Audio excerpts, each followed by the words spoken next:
Hello दोस्तों, welcome back to my channel. मैं हूं आपके साथ अमित मोरा। और आज का हमारा टॉपिक है कि एप्लीकेशन लिखने का सही तरीका। मैं इसका मतलब हम एप्लीकेशन सही तरीके से कैसे लिख सकते हैं पेपर में, जिससे हमें यहाँ पर पूरा नंबर मिल सके। तो यहाँ पर बहुत सारी छोटी छोटी गलतियाँ होती हैं जिनसे हमें जहाँ 4 नंबर मिलना होता है वहाँ पे 2 नंबर मिलता है। और बाद में हम यही सोचते हैं कि हमें यहाँ से नंबर कम क्यों मिला, हम यही सोचते रहते हैं, लेकिन हमें वो गलती पकड़ में नहीं आती। तो यहाँ से बहुत सारी छोटी छोटी गलतियाँ होती हैं जिन्हें आज हम इस वीडियो के माध्यम से जानेंगे। तो वीडियो को पूरा देखना, स्किप मत करना। तो चलिए देखते हैं।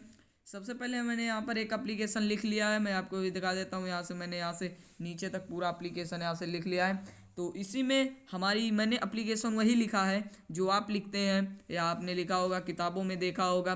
तो मैं वही अभी आपको दिखाने वाला हूँ। तो दोस्तों अभी यहाँ पर इस एप्लीकेशन में भी बहुत सारी त्रुटियां हैं। तो चलिए उन त्रुटियों को जानते हैं। सबसे पहले हमें लिखना क्या होगा, सबसे पहले हम लिखते हैं टू। लेकिन टू लिखने का सही तरीका क्या होता है, हमेशा इसे अपनी बाईं ओर लिखेंगे, ना कि दाईं ओर। अगर इस ओर हम लिख देते हैं तो ये हमारा पूरा एप्लीकेशन यहाँ से गलत हो जाएगा और हमें एक भी नंबर नहीं मिलेगा। तो यहाँ से सही तरीका है, इसे बाईं साइड लिखिए। टू टू लिखने के बाद सदैव यहाँ पर कामा लगता है। मैंने नहीं लगाया क्योंकि मैं भी आपको यहाँ त्रुटियाँ समझा दूंगा। तो टू के बाद सदैव कामा लगेगा। अगर ये कामा नहीं है तो यहाँ से भी आपका नंबर कटने के बहुत सारे चांसेस हो सकते हैं। अधिकतर जो टीचर्स होते हैं कॉपी चेक करते समय इन्हीं गलतियों को देखते हैं।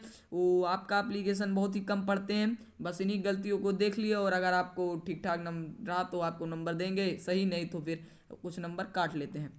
फिर आते हैं हम द प्रिंसिपल पर। मैंने यहाँ पर भी कोई गलती की है। तो यहाँ पर हमारी क्या गलती है, प्रिंसिपल का पी हमेशा बड़े से लिखा जाएगा। मैंने आपको समझाने के लिए इस तरह लिखा था।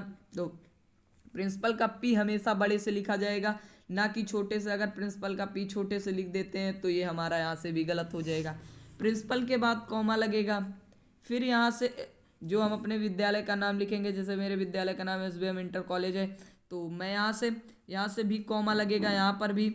और फिर उसके बाद जितने भी शहर के नाम, ज़िले के नाम होंगे, अगर आप शहर के नाम के बाद ज़िला का नाम लिखते हैं तो यहाँ पर भी कॉमा लगेगा और यहाँ पर आकर फुल स्टॉप हो जाएगा, फुल स्टॉप। तो हमारा यहाँ पर बताएगा, यहाँ पर गौरीगंज अमेठी, मतलब ये मेरी सिटी है, ये मेरा ज़िला है। तो यहाँ से बीच में कॉमा लगेगा और यहाँ पर पूर्ण विराम, लेकिन नाम दोनों के बड़े कैपिटल लेटर से ही लिखे जाएंगे। तो ये हमारी इतने में इतनी सारी त्रुटियाँ हैं जो हम बहुत ही कम जानते हैं, बहुत ही कम लोग जानते हैं इन लोगों, जिससे बहुत सारी त्रुटि हो जाती है और हमें पूरा नंबर नहीं मिल पाता। फिर चलिए आगे देखते हैं। तो आगे मैंने लिखा है सर, उसके बाद हमारा पूरा एप्लीकेशन है।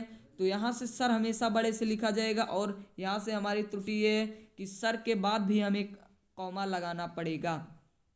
तो यहाँ से कुछ कुछ किताबों में लिखा जाता है respectfully I beg to say that I am sorry to say, यहाँ से वो भी सही है, यह भी सही है, आप यहाँ से भी कर सकते हैं। लेकिन यहाँ पर मैंने भी एक त्रुटि अभी भी की है। यहाँ से हमेशा लिखते हैं रिस्पेक्टेड सर, रिस्पेक्टेड सर, मतलब इज्जत से आप कह रहे हैं। नहीं तो यहाँ पर आप लिख दीजिए, अगर इसे नहीं लिखना चाहते सर लिखते हैं तो यहाँ पर लिख दीजिए रिस्पेक्टफुल्ली, ये भी आपका सही है। और रिस्पेक्टफुली के बाद हमेशा हमेशा कॉमा लगेगा। तो रिस्पेक्टफुली के बाद हमेशा कॉमा लगा दीजिएगा।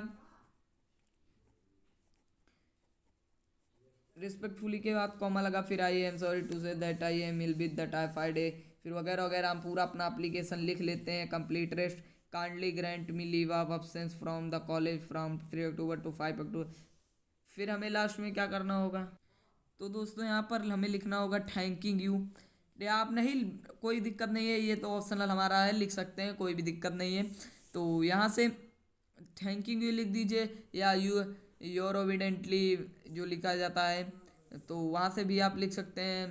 अरे तो आई सेल वेट वहाँ से लिखा जाता है थोड़ा, तो वहाँ से भी आप लिख सकते हैं। या थैंकिंग यू, ये सबसे सिंपल है। आप उतना बड़ा आई सेल भी हाइजली फ्रॉम द लिखा जाता है, उसे छोड़कर आप ये थैंकिंग यू लिख दीजिए 2 शब्द में। आप वहाँ से इतनी बड़ी लाइन लिखेंगे। अगर आपको एप्लीकेशन लंबा लिखना है तो लिख सकते हैं।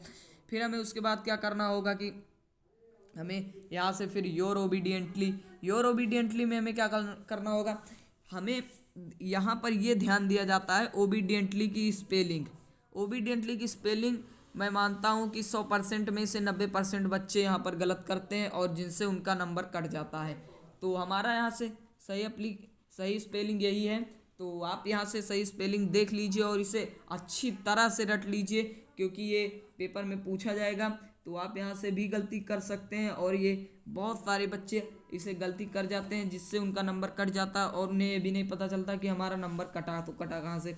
तो यहाँ से आप इसे अच्छी तरह से याद कर लीजिए। मैं कोई जल्दी नहीं है, मैं थोड़ी देर और आपको दिखा देता हूँ। तो अच्छी तरह से याद कर लीजिए। फिर इसके बाद हमें क्या करना होगा, अभी हमारी पास एक गलती हमें और देखने को, हमेशा ये जो डेट लिखी जाती है, जैसे डेट मैंने 3 अक्टूबर टू 5 अक्टूबर, तो हमारा ये है, ये हमें, तो दोस्तों यहाँ से एक्स वाई जेड के सामने भी आप डेट लिख सकते हैं, या उसके ऊपर योर ओबीडियंटली के सामने भी डेट आप लिख सकते हैं। तो कोई दिक्कत नहीं है, यहाँ से एक्स वाई जेड के सामने और योर ओबीडियंटली के सामने मैं लिख देता हूँ। तो यहाँ से हमारा ये एप्लीकेशन में इतनी सारी त्रुटियाँ होती हैं, और मैंने आपको इस वीडियो में ये पूरी त्रुटि यहाँ से बता दी कि इसमें यहाँ से कौन सी त्रुटि होती है। मैंने सभी इसे ब्लू पेन से सारे मार्क लगा दिए हैं, कहाँ कहाँ आप त्रुटि कर सकते हैं। तो इन्हें बहुत अच्छे से देख लीजिएगा, और ये ज़रूर ध्यान रखिएगा, तभी आपको बोर्ड में अगर आप एप्लीकेशन लिखते हैं तो आपको यहाँ से पूरा नंबर मिलेगा। तो आज की इस वीडियो में इतना ही। अगर आपको वीडियो पसंद आया तो वीडियो को लाइक करना, चैनल को सब्सक्राइब कर देना, और वीडियो कमेंट में ज़रूर बताना वीडियो कैसा था। तो मिलते हैं अगले वीडियो में। धन्यवाद।